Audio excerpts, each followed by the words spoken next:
college football has gotten to the point where we have unofficial trades taking place. Yes, that's what the transfer portal and NIL has done in this sport.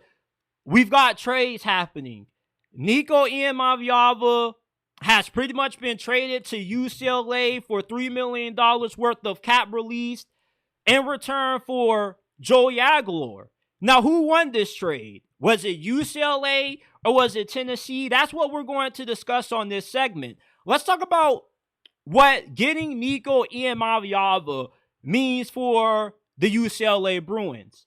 In their first year under head coach DeShaun Foster, they finished 3-6 in Big Ten conference play and had a 5-7 record overall. And there were a handful of games that came down to the fourth quarter that they were just unable to pull out. They could have easily been a 7-win team. And DeShaun Foster, he seems to be a pretty decent head coach. Really well spoken, in my opinion, when it comes to talking to his players, getting the most out of all of the guys on his roster. He had Airbnb calling the plays last year, and that didn't really work out. So you replace him with new OC Tino Sunseri, and he was the co-OC and quarterbacks coach for Indiana this past year. And if you can get a guy off Kurt Cignetti's staff, you're making a pretty good move. And he runs a quarterback-friendly offense. You're going to see a lot of RPOs, more pro-style stuff that translates better to the NFL game, which is what Nico Iamaleava and his camp were seeking when they decided to leave Tennessee outside of the money. They wanted an offense that was more conducive to preparing Nico for success in the NFL. And I don't even think that UCLA is going to be bad this year. Remember, they went 5-7 last year. There were a handful of games that they had opportunities to win, but they just weren't able to win them due to the quarterback play not really being all that good. Nico wasn't dog shit last year. Okay, was he great?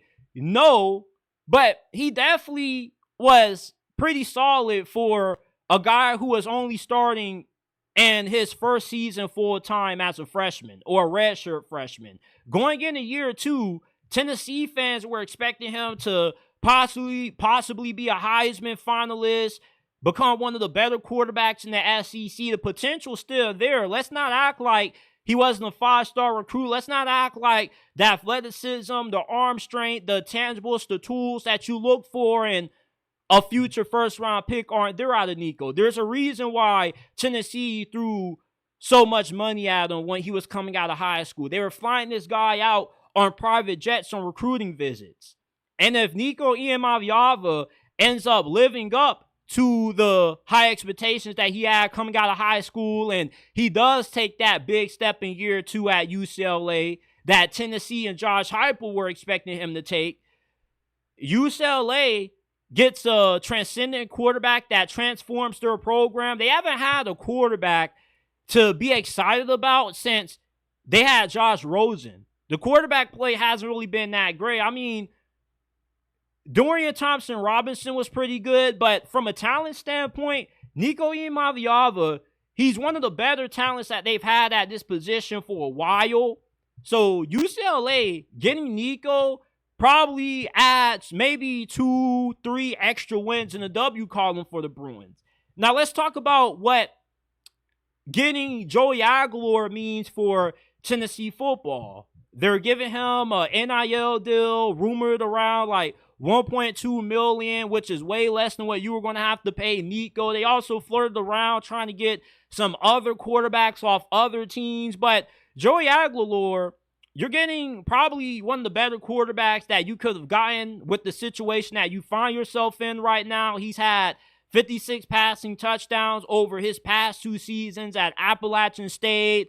And Josh Heupel runs a quarterback-friendly offense. This offense that he runs, this veer and shoot from this Art Briles, Baylor kind of system, makes it easy to put up godly numbers for whoever is at center. And if Josh Heupel can have Joe Milton playing solid football, he definitely can have Joey Aguilar playing good football. Now, I was watching a little bit of Joey Aguilar film, couldn't really find a ton of it on YouTube.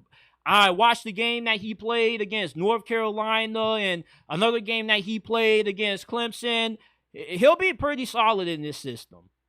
And he probably could be better than Nico Iamaleava. The difference between Joey Aguilar and what you got out of Nico last year is that Nico was fairly inexperienced. So when you went on the road, he tended to be a little bit timid and rattled at times.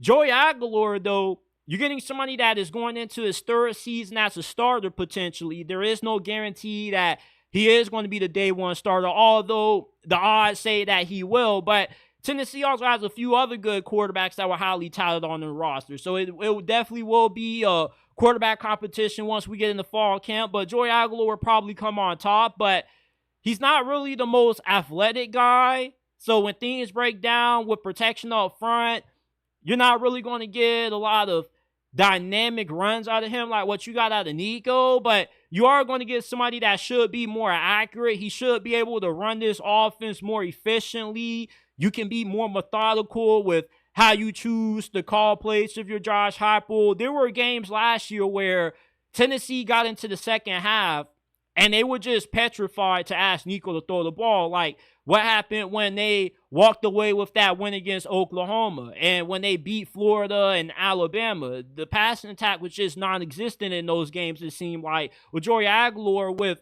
this quarterback-friendly scheme that he's in, he should put up really good numbers, and he should be pretty productive for Tennessee. And overall, I think that getting him improves their chances of making it to the CFP.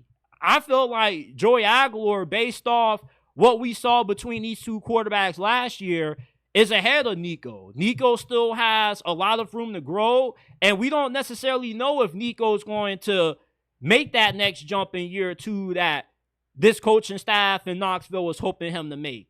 So for you to get a proven veteran starter that pretty much is going into his third season starting, I think this was a pretty good pickup. Overall, though, I feel like UCLA won this trade, just being honest, only because when you look at what UCLA football has been these last couple of years, haven't really been that talked about nationally. Getting somebody like Nico is going to put fans in the seats. You're getting somebody that's a hometown kid. He's Polynesian, and you know these Hawaiians are pretty popular in the area. So you're going to have Jaden Mavia versus Nico, Hawaiian versus Hawaiian quarterback. That's going to be an interesting matchup to watch. But also, I expect Nico to take that big step in year two this year as a starter. And if he does, UCLA is going to have a quarterback that, not this year, but maybe next year, depending on how well they're able to use the transfer portal, how well they continue to recruit, eventually could have them competing for a top 5 finish in the Big Ten Conference, possibly. And UCLA does have some decent receivers. They got a 4-star that was highly touted from a few recruiting cycles ago. He got in as a true freshman. He was pretty impressive. You know, they still have a lot of question marks at every position, but they went 5-7 last year, and their toughest games this year are against Penn State and Ohio State, and every game other than that is pretty winnable for the Bruins. And if, like I said earlier, we see Nico take that big step in improvement that Tennessee was hoping for him to take, you know, UCLA benefits the most. You expect Tennessee to be in a conversation for the college football playoffs, but you don't expect much out of UCLA, which is why this is such a huge win for them. Because if Nico does live up to that potential that he had coming out of high school, you got a quarterback that's going to change around your program, which is why I feel UCLA won this trade.